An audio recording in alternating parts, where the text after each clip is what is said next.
संस्कृति संज्ञान संस्था एवं हिंदू अध्ययन केंद्र दिल्ली विश्वविद्यालय द्वारा दिल्ली विश्वविद्यालय के कॉन्फ्रेंस हॉल में 23 अगस्त 2024 को एक दिवसीय संगोष्ठी मानवता के लिए श्री रामचरितमानस का आयोजन किया गया। इस संगोष्ठी की विशिष्ट अतिथि प्रोफेसर सविता रॉय, जो दौलत राम कॉलेज की प्रिंसिपल है, उनका उद्बोधन बहुत ही सुंदर था और उन्होंने अपने उद्बोधन में बताया कि किस तरह से रामचरितमानस में अनेकों अच्छे विषयों पर, जैसे दाम्पत्य प्रेम पर, स्त्रियों के बारे में, ऐसे अनेक विषयों पर उन्होंने अपने विचार रखे और उन्होंने बताया कि किस तरह से मानस के मोती पुस्तक में इन बहुत से आयामों को जो सुंदर ढंग से प्रस्तुत किया गया है, अगर ये हमारे छात्र और युवा इस सब को पढ़ेंगे तो मुझे पूरा विश्वास है कि इससे उनके चरित्र का विकास होगा, उनके व्यक्तित्व का विकास होगा, वो अनुशासित होंगे और वो देश के विकास में बहुत ही बड़ा रोल अपना दे सकते हैं। ये वीडियो बहुत ही ज्ञानवर्धक है, इसको आप अवश्य पूरा देखें। धन्यवाद।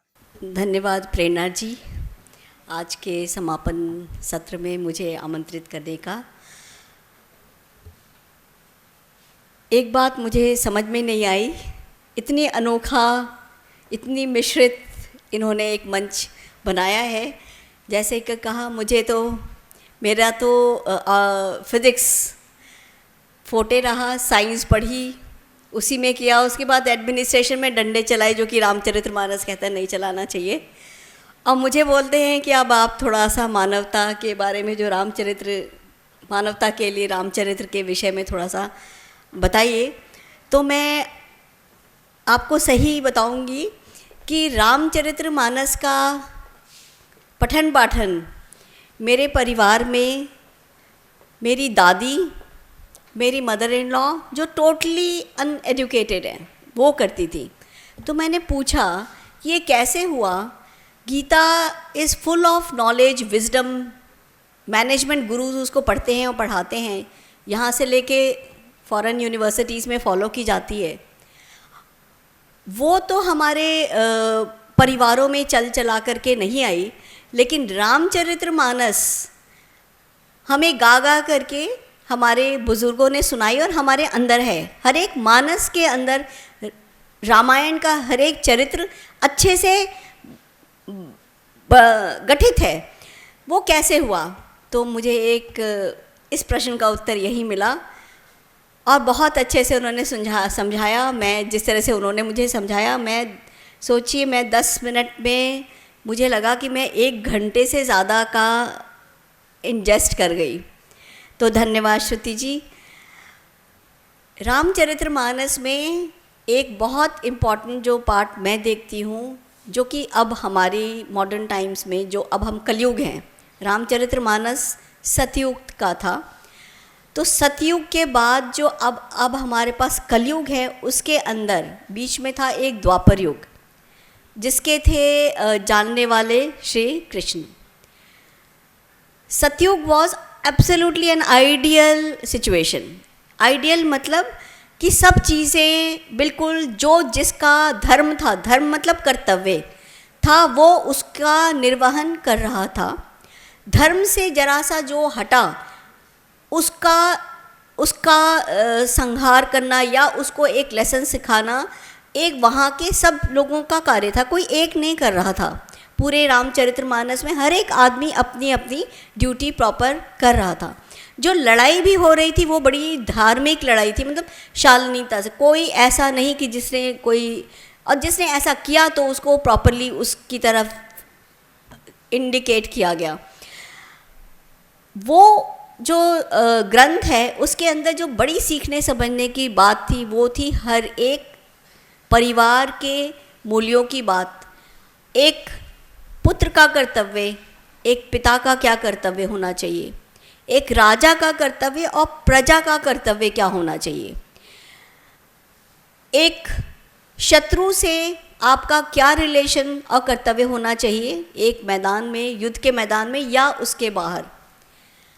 हर एक पात्र को उसके अंदर जो कहानी से समझाया गया वो शायद ही किसी भी और ग्रंथ में या लिटरेचर या बुक में मिलती है, और वो भी बड़ी सरल भाषा में ये बताया गया, और ये कहीं हमारे यहाँ इनग्रेन्ड है। क्या हमारे को कभी किसी ने सिखाया कि भारत में ही है ये, किसी ने हमें बताया कि घर में बैठ कर के अगर हमारी माता या पिताजी हों, उनको जा कर के रिस्पेक्टफुली अगर उनको कुछ हेल्प या कुछ बैठे ही हुए हैं नॉर्मल आप मिले हो तो नमस्कार करो, किसी ने नहीं सिखाया। बचपन से हमने अपने आप ही सीखा, हमारी दादी ने बताया, कुछ समझाया। लेकिन ये जो वैल्यूज़ हैं सतयुग से जो डाइल्यूट हुई वो आई आपके द्वापर युग में। कृष्ण जी को गीता बोलनी पड़ी, कर्तव्य समझाने पड़े। द्वापर युग से अब जब हम कलयुग में हैं तो हम तो परिवार, मूल्य, इन सब चीज़ों को भूल करके वेस्टर्न फिलॉसफी को बिल्कुल कॉपी करके आगे बढ़ते हैं, जबकि हमारे वेस्टर्न सोसाइटीज़ में हमारी रामायण और गीता को कॉपी कर रहे हैं, लेकिन हम उनको कॉपी कर रहे थे। बहुत अच्छा एक समय भारत में एक युग परिवर्तन हुआ। मैं तो यही कहूँगी कि ये सब हिंदू स्टडीज़ पिछले 10-12 सालों से हमारे बीच में आई, और हम लोगों ने सोचा समझा कि थी क्या, नहीं तो पहले आप क्या यूनिवर्सिटी में सोच सकते थे कि ये हिंदू स्टडीज़ का सेंटर खुल सकता है। यूनिवर्सिटी में तो हम भारत माता की जय ही नहीं बोलते थे। अगर भारत माता की जय बोल दिया तो आधे टीचर्स खड़े हो जाते थे, ये क्या कर दिया। आज आपको शायद कई लोगों को अटपटा लग रहा होगा, लेकिन मैं खुद भुक्तभोगी हूँ। अगर एक प्रोग्राम हुआ उसमें हमने वंदे मातरम के बाद भारत माता की जय का नारा लगाया, फैकल्टी टोटली अगेंस्ट खड़ी थी। क्यों बोला? अरे क्यों नहीं बोलेंगे, माता is mother, Bharat is like our Motherland, तो उसकी जय बोलने में क्या प्रॉब्लम है। हेल मदरलैंड से कुछ समझ में नहीं आता। इसी तरह सॉरी क्या समझ में आता है, माफ़ कीजिए समझ में आता है। तो ये सब चीज़ें जो ये मूल्य जो हमारी अपनी थी, जिसको हम समझ के सुन के बड़े हुए थे, ये चीज़ें, ये परिवर्तन पिछले 10 सालों में मुझे देखने को मिला। भारतीय संस्कृति इतनी मजबूत है कि इतने सालों से इतने आक्रमण हुए, इतनी ज़्यादा शोषित हुई, फिर भी मजबूत अपने मूल्यों पे खड़ी थी। क्यों? क्योंकि उसकी फाउंडेशन बहुत स्ट्रॉन्ग थी।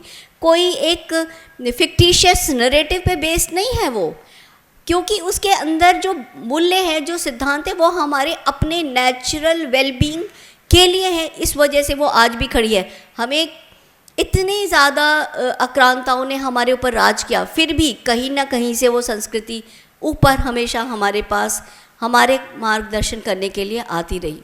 किसने कहा कि एक परिवार में भरण पोषण का काम सिर्फ पुरुष का है और स्त्रियों का नहीं है? कहाँ लिखा है? हाँ, division of work is very very good.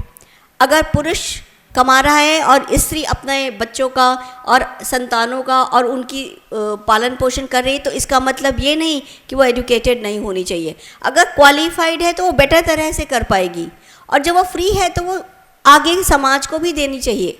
तो ये डिवीज़न अगर था, वर्क का डिवीज़न, मेरे को समझ में आता है। लेकिन कुछ चीज़ें जैसे कि मैंने इंडिकेट किया, मुझे समझ में नहीं आई। आज भी जैसे मैंने कहा, बहुत डिफ़िकल्ट सिचुएशन होती है एक लड़की को अपने घर से निकल के, एक स्मॉल सिटी से निकल के पढ़ने के बाद जैसे ही 17-18 साल की हुई, वो तो सरकार का कानून है 18 साल, नहीं तो 20-21 साल के बाद उसकी माता पिता चाहे कितने भी पढ़े लिखे हों, वो चिंतित तो अंदर, बाहर बोलेंगे बेटा पढ़ लो पढ़ लो, अंदर उनके अंदर मानस में रहती है इसको किसी तरह सेटल कर दो।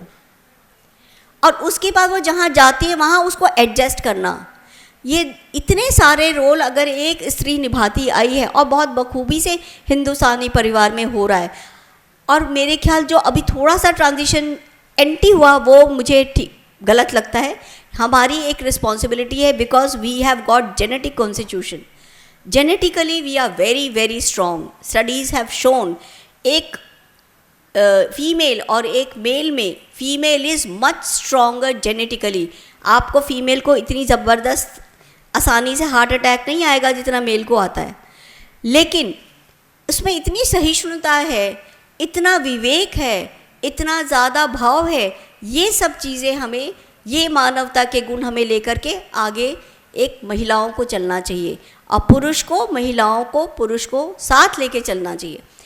इस संदर्भ में मैं रामचरितमानस का मानवता के ऊपर, हर एक सोसाइटी में हर एक बंदे के ऊपर जो उन्होंने एक धर्म कर्म बोला था कि आपका ये कर्म है, ये कर्तव्य है, उसको मानना चाहिए। इस हिसाब से आज का जो ये कार्यक्रम हुआ, मुझे विश्वास है आप सबने बहुत अच्छे शोध पत्र प्रस्तुत किए होंगे, बहुत अच्छे व्याख्यान भी दिए होंगे, और ये हमने लॉस किया, दैट इज़ माय लॉस। मैं चाहती थी यहाँ बैठना, लेकिन कॉलेज के फालतू के काम में बोल सकती हूँ, मैं तो फालतू का काम करने के लिए इंचार्ज हूँ। उस काम करने के चक्कर में मुझे बहुत इम्पॉर्टेंट अपॉर्चुनिटी जो प्रेरणा ने जी दी थी वो मुझे मिस हुई। मैं रिकॉर्डिंग ज़रूर सुनूंगी प्रेरणा जी, अगर आपने की है कहीं तो। और आप सबका बिल्कुल धन्यवाद कि आप सब इतनी देर तक, शाम तक अभी रुके हैं और इस कार्यक्रम को सुनने के लिए। मुझे प्रेरणा जी से आभार कि आपने मुझे यहाँ बुलाया और इस लायक समझा कि मैं इतने बड़े मंच में रामचरितमानस पे थोड़ी सी अपनी बात रख पाऊँ, और शायद मैं अपने एक्सप्रेशन में शायद इतनी अच्छी नहीं हूँ, लेकिन मैं कन्वे कर पाई जो मैं कर सकती थी। धन्यवाद।